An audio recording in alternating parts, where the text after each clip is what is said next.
Au Proche-Orient, Israël a bombardé le sud et l'est du pays en violation du cessez-le-feu en vigueur. L'armée israélienne affirme avoir visé le Hezbollah, mais aussi le Hamas.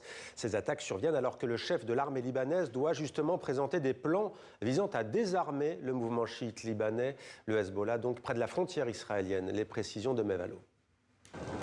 De l'immeuble visé, il ne reste rien, ou presque. 3 étages pulvérisés d'un bâtiment commercial inhabité, situé dans une zone industrielle au sud de Saïda, la 3e ville du Liban.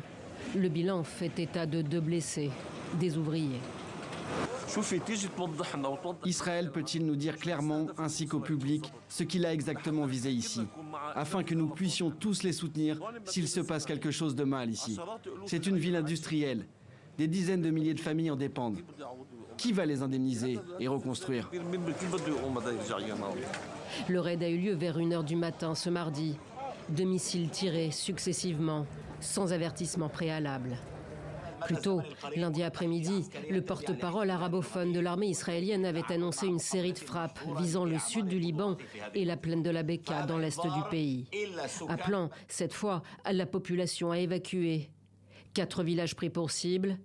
Images à l'appui, Israël affirme avoir visé des dépôts d'armes et des infrastructures militaires du Hezbollah, mais aussi du Hamas. Malgré un cessez-le-feu signé il y a plus d'1 an, l'armée israélienne continue de mener des frappes sur le territoire libanais, quasi quotidiennement. En vertu de cet accord de trêve, l'armée libanaise s'est engagée à démanteler d'ici la fin de l'année 2025 la présence militaire du Hezbollah entre la frontière avec Israël et le fleuve Litani à une 30aine de kilomètres plus au nord. Un engagement réaffirmé au mois de novembre par le président Aoun.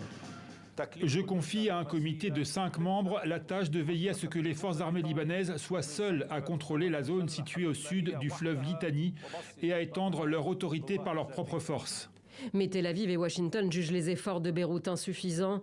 Le commandant en chef de l'armée libanaise doit justement présenter jeudi au gouvernement son rapport final sur le désarmement du Hezbollah au sud du Litani.